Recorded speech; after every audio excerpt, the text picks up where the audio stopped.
Dear students, thank you so much for your support and love. Today, Persona Institute for English is the family of 1 million subscriber. और मुझे आज बताकर बहुत ज़्यादा खुशी हो रही है कि 1 मिलियन सब्सक्राइबर कंप्लीट करना किसी भी यूट्यूबर के लिए, किसी भी टीचर के लिए जो कि यूट्यूब पर पढ़ा रहे हैं या फिर किसी वर्चुअल प्लेटफॉर्म पर पढ़ा रहे हैं, ये बहुत बड़ी बात है और मुझे बहुत ज़्यादा खुशी है और इसलिए मैं आप सभी का दिल से धन्यवाद करना चाहूँगा। और आज के जो वीडियो लेसन है इसमें मैं आपके लिए लेकर आया हूँ बहुत ही शानदार सी, बहुत ही अच्छी स्टोरी जो कि बहुत अच्छी मोरल को कैरी कर रही है और ये स्टोरी हम सभी के लिए बहुत ही मीनिंगफुल होगी। सेकंड चीज, इस स्टोरी में कुछ ऐसे वर्ड्स आपको मिलेंगे आज जो बहुत ज़्यादा आपके लिए यूजफुल है। तो मैं हमेशा, आपने अगर सुना होगा कि रीडिंग की मदद से अगर आप चाहते हैं आप किसी भी वर्ड को प्रिपेयर कर सकते हैं, किसी वर्ड की स्पेलिंग को प्रिपेयर कर सकते हैं। और आपने सबने देखा होगा कि मेरे सेशंस में मैं रीडिंग पर बहुत ज्यादा फोकस करवाता हूं, स्टूडेंट्स को प्रैक्टिस पर ज्यादा फोकस करवाता हूं। And that is why dear students, this session is going to be very important for all of you. अगर आपका एक ड्रीम है अपनी रीडिंग से लैंग्वेज को इंप्रूव करने का तो ये सेशन आपके लिए। चलिए करते हैं मजे के साथ इस सेशन को शुरू। Let's get started. So now we are going to read this story. You can see the title of this story. It's very interesting. Money versus family. This is the title that we have. See, हम लोग बिल्कुल इसको पढ़ना start करें तो सबसे पहले story का इंट्रोडक्शन आपको दिया गया है। यहां से अगर आप देखें तो यहां से लगाकर पूरा का पूरा यहां तक एक इंट्रोडक्शन टाइप आपको दिया है। तो ये प्रेजेंट टेंस में बना हुआ है। इसको लेकर बिल्कुल भी आप टेंस नहीं हो क्योंकि स्टोरी में आपने सबने अच्छे से पता है कि ज्यादातर सेंटेंस आपके पास्ट के होते हैं, बट यहां पर आपको प्रेजेंट टेंस में सारा कंटेंट दिया है। तो ये बहुत अच्छी बात है। कोई भी स्टेटमेंट याद रखिएगा इंट्रोडक्टरी अगर वो है तो वो प्रेजेंट टेंस में ज्यादातर होता है, तो उसको लेकर हमें डरना नहीं है बिल्कुल भी। Rama's family is very big. Rama का परिवार बहुत बड़ा है। Rama is a hard worker. Rama एक मेहनती इंसान है, हार्ड वर्कर है। And he is the sole breadwinner. भाई यहां पर आपको एक इडियम आया है, सोल ब्रेड विनर का मतलब होता है अकेला कमाने वाला। बिल्कुल नोट कर लो इसको अभी के अभी। Of the family he has 3 kids. उसके 3 बच्चे हैं, 2 सन्स एंड अ डॉटर। जब इस तरीके से बोला जाता है कि भाई 3 किड्स, तो 3 किड्स में 2 उसके बेटे हैं और एक उसकी बेटी है। इस तरीके से आप अपनी स्पीकिंग में भी इसको यूज कर सकते हो। जैसे आप किसी से बात कर रहे हो, आपने कहा मेरे 3 बच्चे हैं, 2 बेटी और 1 बेटा, तो आप इंग्लिश में कहेंगे I have 3 kids, 2 daughters and a son. इस तरीके से आप स्पोकन इंग्लिश में भी इसको यूज कर सकते हैं। ही लिव्स, वह रहता है along with his father and mother. वो अपने माता पिता के साथ में रहता है। Rama used to work too hard to feed his family. अब ये स्टेटमेंट यहां थोड़ा सा पास्ट में गया है कि रामा बहुत ज्यादा मेहनत किया करता था अपनी फैमिली को फीड करने के लिए। फीड करने का मतलब समझते हो आप क्या होता है? फीड करने का मतलब होता है भरण पोषण करना, खिलाना। ठीक है, तो ये अच्छा वर्ड है, बिल्कुल इसको याद रखिएगा। इसकी सेकंड फॉर्म फैड होती है, थर्ड भी फैड होती है। He works for more than 16 hours a day. वो दिन में करीब कितने घंटे काम करता है? 16 घंटे काम करता है। The kids cannot see him. बच्चे उसको देख नहीं पाते हैं। As he will leave home, क्योंकि वो घर से निकल जाएगा early, जल्दी। In the morning, सुबह जो वो घर से जल्दी निकल जाएगा। Before they wake up, बच्चे उठेंगे, वे उठेंगे उसके पहले। तो दे कौन है यहां पर? बच्चों के लिए यूज हुआ है। एंड रीच होम, और घर पहुंचता था अराउंड मिडनाइट, लगभग अर्धरात्रि में। व्हेन किड्स वुड स्लीप, जब बच्चे सो जाते थे एवरीडे, रोज। The entire family eagerly wait to spend quality time with him. पूरा का पूरा जो परिवार था इगरली वेट करता था उसके साथ क्वालिटी टाइम स्पेंड करने के लिए। तो इगरली एक अच्छा वर्ड है। इगरली का मतलब होता है एक्साइटेडली। आपने एक्साइटेड वर्ड तो सुना ही होगा, जैसे आपने बोला I am very much excited to learn English, I am very much excited. So excited and eager दोनों का मतलब एक ही होता है। तो excited and eagerly wait to spend quality time with him and the kids miss him so much. और बच्चे उसको बहुत ज्यादा मिस करते हैं। तो ये था इंट्रोडक्टरी आपकी स्टोरी का। अब यहां से स्टोरी आपका ओरिजिनल स्टार्ट होता है कि क्या होता है आगे। The children were too curious about Sundays. बच्चे जो थे संडे को लेकर बहुत ज्यादा क्यूरियस थे। क्यूरियस का मतलब होता है जिज्ञासु, CURIOUS, एक एडजेक्टिव है, इसी से बना है क्यूरियोसिटी। क्यूरियोसिटी का मतलब होता है जिज्ञासा, है ना, ये इसका नाउन फॉर्म होता है क्यूरियोसिटी। तो the children were too curious about Sundays as his father would spend the entire day with them. क्योंकि उनके जो फादर है वो पूरा दिन उनके साथ स्पेंड करेंगे, बिताएंगे। तो स्पेंड करने का मतलब होता है बिताना, वुड मतलब करेंगे, एंटायर डे मतलब पूरा दिन, विद देम उनके साथ। तो ये वुड जो यहां पर फ्यूचर के रूप में यूज हो रहा है ना, जो पास्ट की बात को बता रहा है।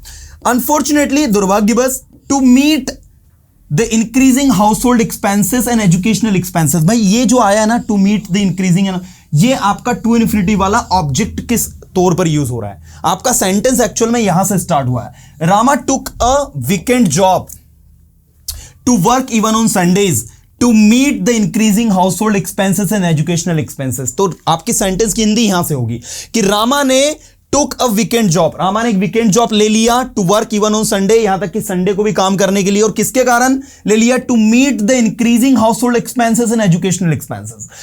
बढ़ता हुआ एजुकेशनल एक्सपेंसेस, इंक्रीजिंग मतलब बढ़ता हुआ, हाउस होल्ड एक्सपेंसेस मतलब घरेलू खर्चा, एंड एजुकेशनल एक्सपेंसेस मतलब पढ़ाई लिखाई का खर्चा। अब बच्चे जब बड़े हो रहे थे तो ऑब्वियसली वो स्कूल जा रहे होंगे, तो इसी कारण से to meet the increasing household expenses and educational expenses Rama took a weekend job to work even on Sundays. That is the meaning.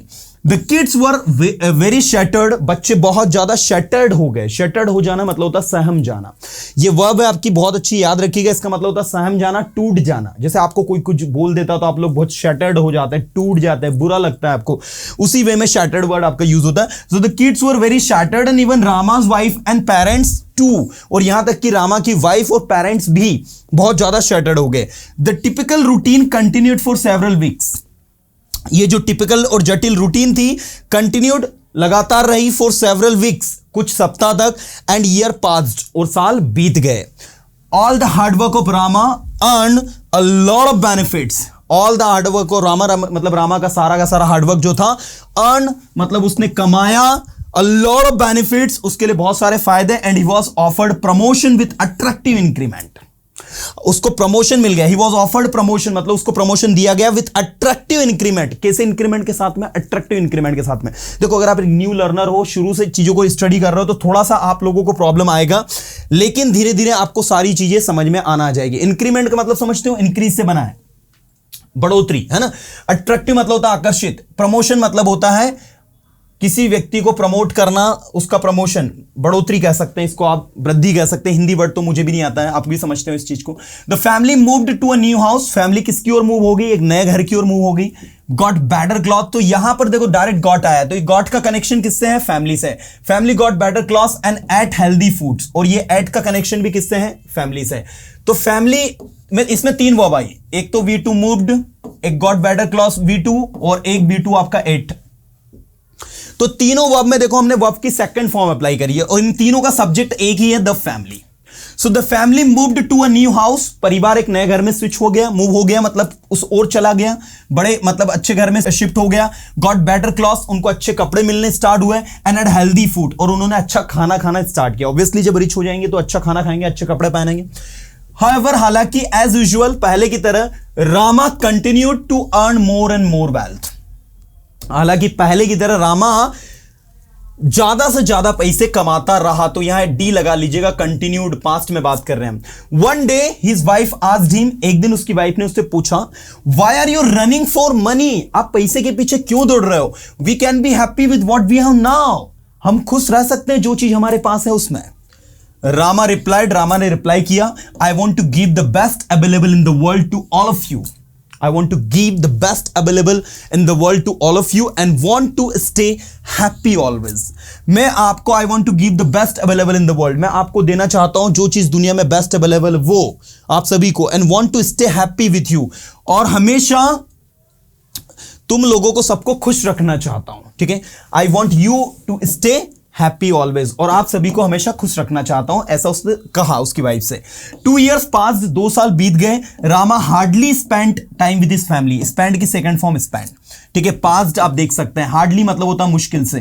ठीक है, तो पूरी स्टोरी के लाइन की समझ में आ गई कि 2 साल बीत गए, Rama hardly spend time with his family, Rama ने मुश्किल से ही उसकी फैमिली के साथ में टाइम स्पेंड किया। The children yearn to have their father at home, तो चिल्ड्रन थे वो क्या हो गए थे? यर्न हो गए थे। यर्न करना मतलब क्या होता है? तरसना।